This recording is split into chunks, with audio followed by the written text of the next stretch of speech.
Hi, I'm Sue. Thanks for joining me for today's Bible reading for October 14th. I'm reading Matthew 27 to 28.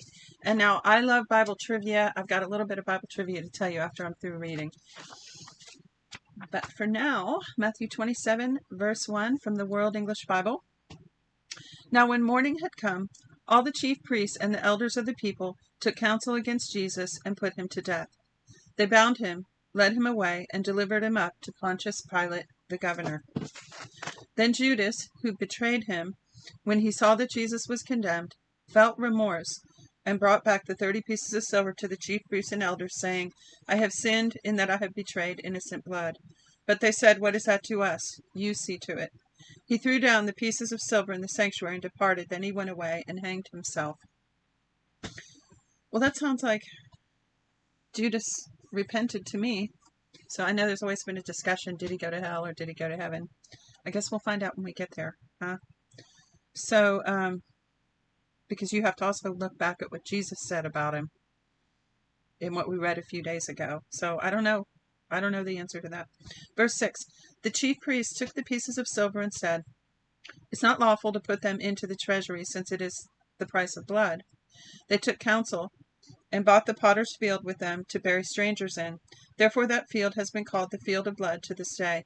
Then that which was spoken through Jeremiah the prophet was fulfilled, saying, They took the 30 pieces of silver, the price of him upon whom a price had been set, whom some of the children of Israel priced, and they gave them for the potter's field, as the Lord commanded me.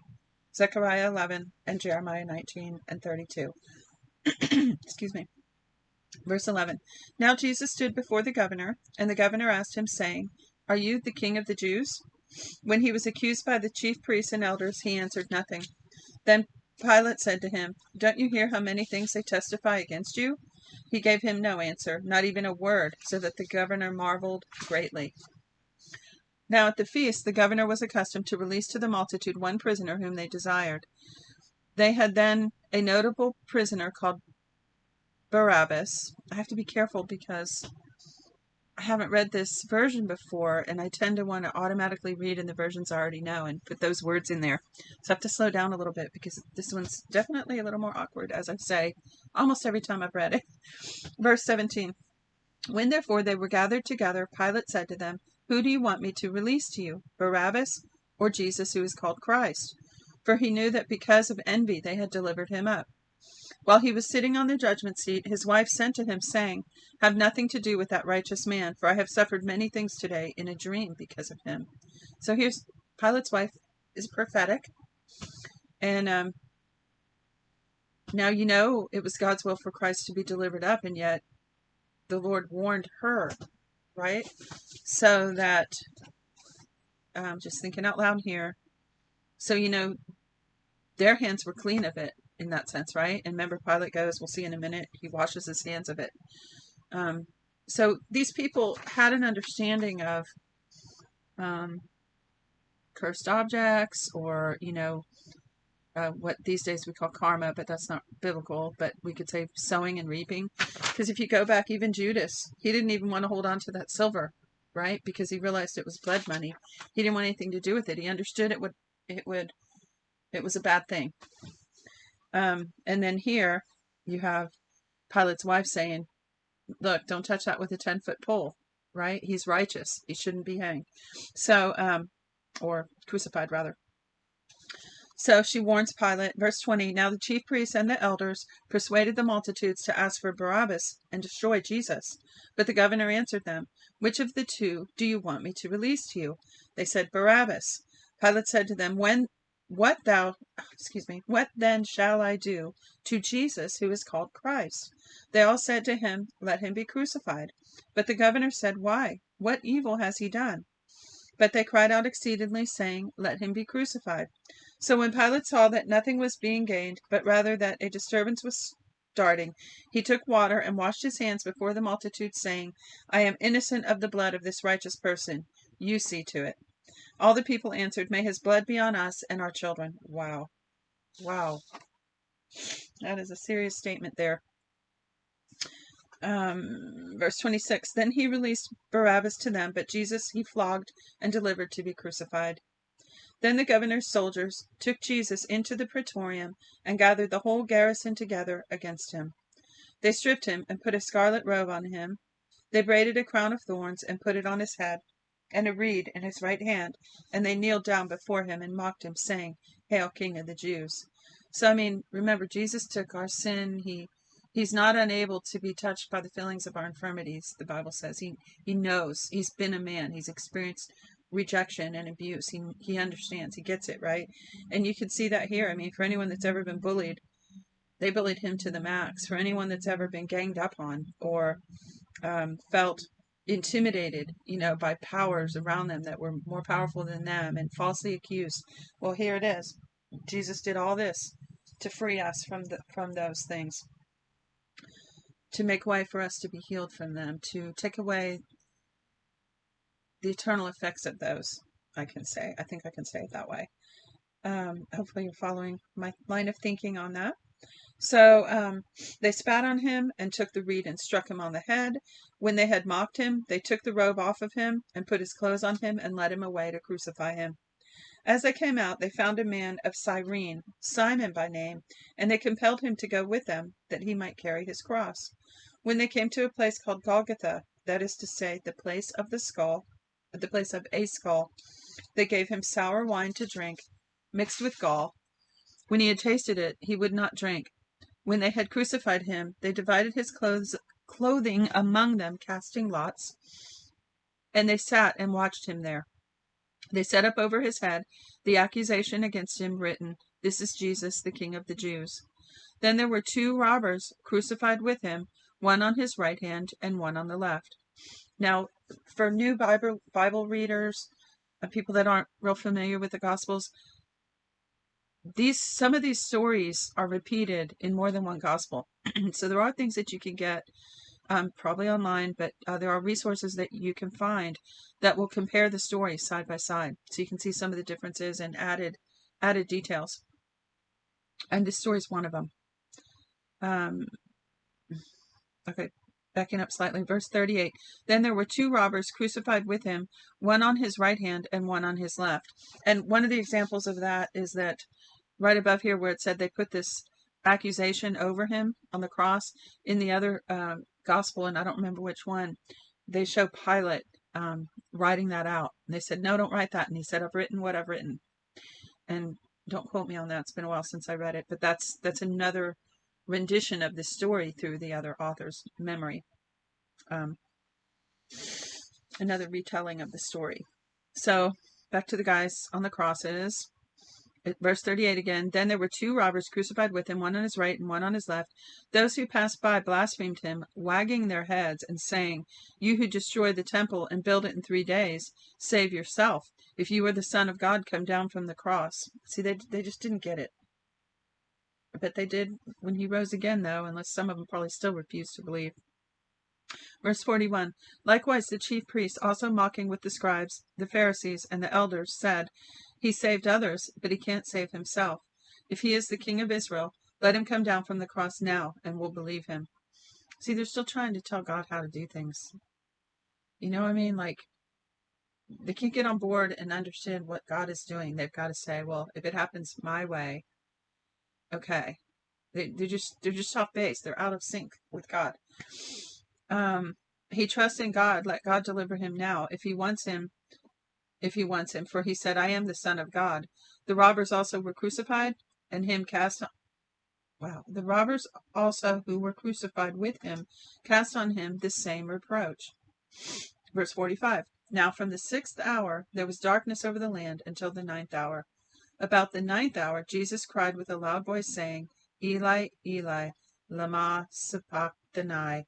That is, my God, why have you forsaken me?" Some of them who stood there, when they heard it, said, "This man is calling Elijah." Immediately one of them ran and took a sponge, filled it with vinegar, put it in a reed, and gave him drink. The rest said, "Let him be. Let's see whether Elijah comes to save him." Jesus cried again with a loud voice and yielded up his spirit. Behold, the veil of the temple was torn in 2 from top to bottom. The earth quaked and the rocks were split. The tombs were opened, and many bodies of the saints who had fallen asleep were raised. and coming out of the tombs after his resurrection, entered into the holy city and appeared to many. How about that?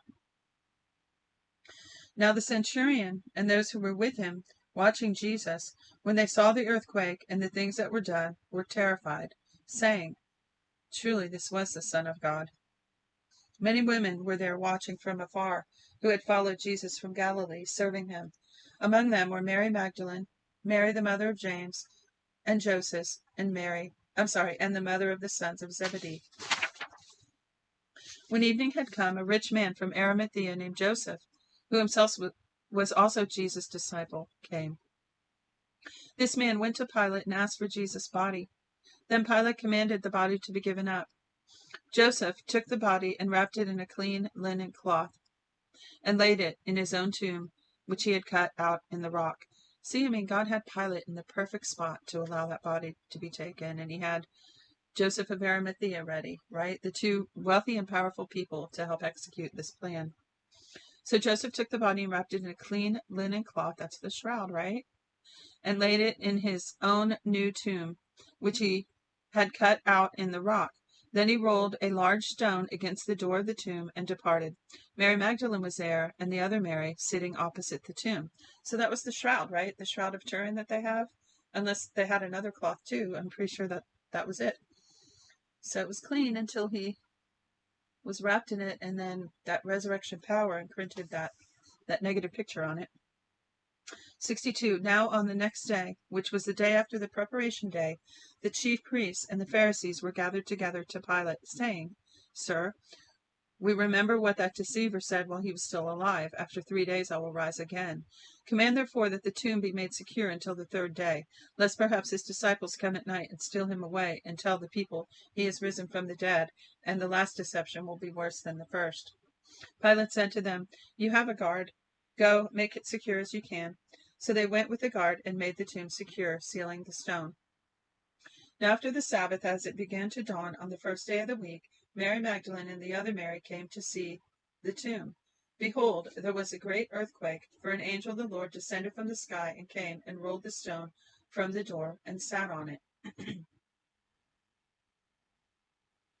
We could get into a whole discussion about when Jesus died and resurrected, but a lot of people don't realize that it was a double Sabbath. So it wasn't Friday when it couldn't have been Friday and then rise on Sunday, right? That's not 3 days. It was a double Sabbath. So Friday was the Sabbath, and Saturday was the Sabbath that week. So when they were trying to get him ready before the Sabbath, it would have been Thursday evening, because the Sabbath goes from Thursday evening to Friday evening, and then Friday evening to Saturday evening, I should say sunset.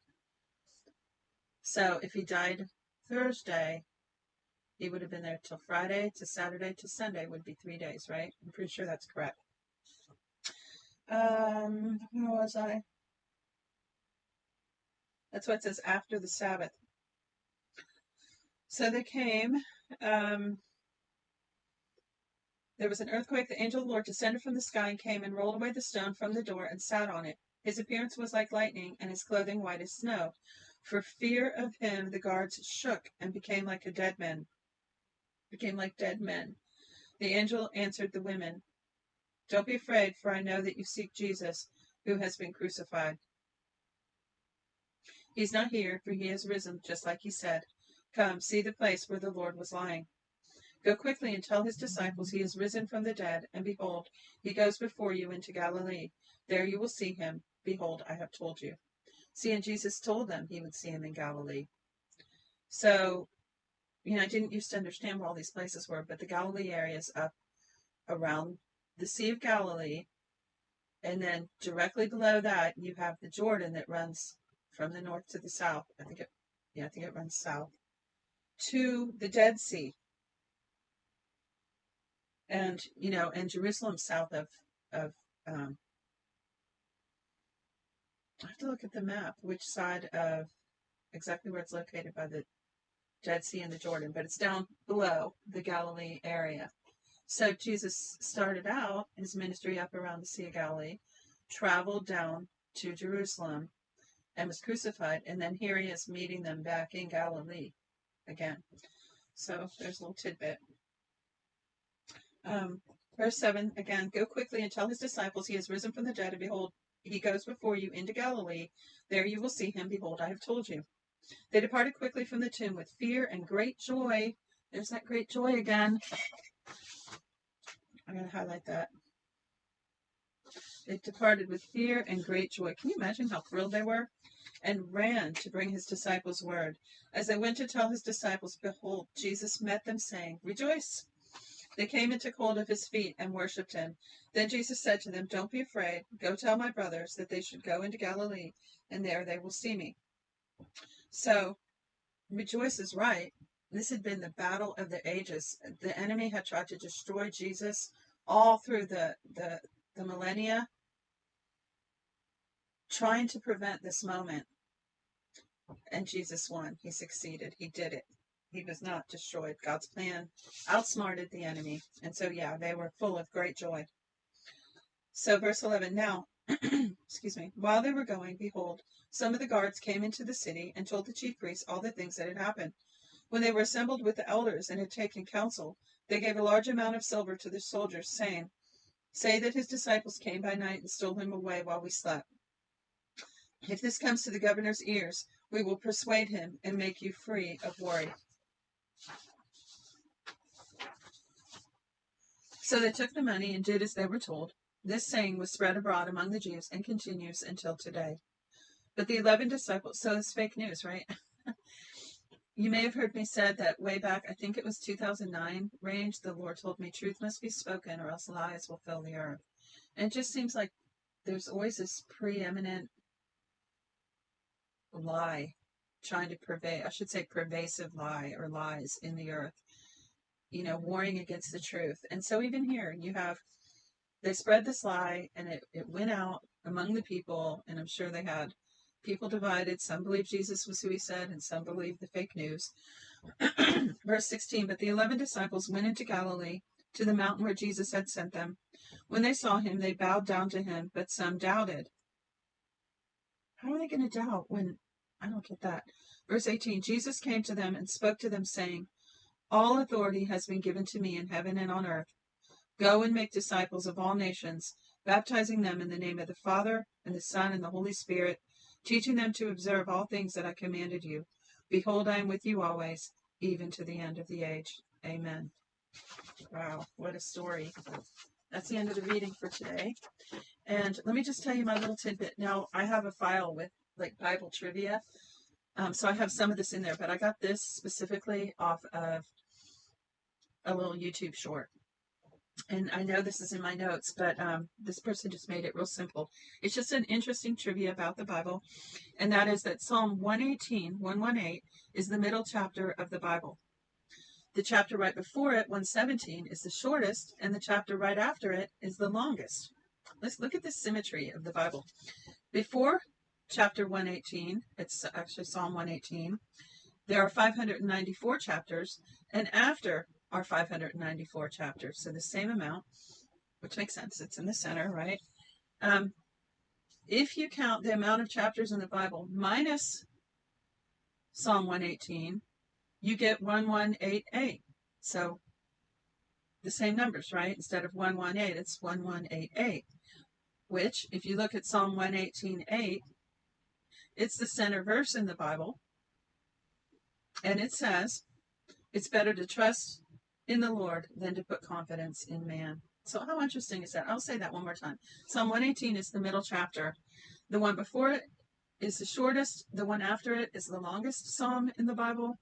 There are an equal amount of chapters on either side of it, obviously, if it's the center, but they add up to 1188 chapters. So Psalm 118 is the middle. Psalm 118, that is the middle. And there's 1188 chapters left.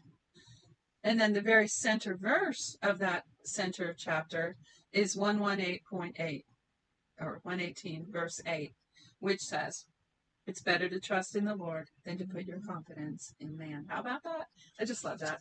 There's so many more aspects of the Bible like that. when you look at the numbers, most of which I don't understand and haven't followed, but I just find it totally fascinating. I hope you do too. Thanks for joining me today, and I'll talk to you next time.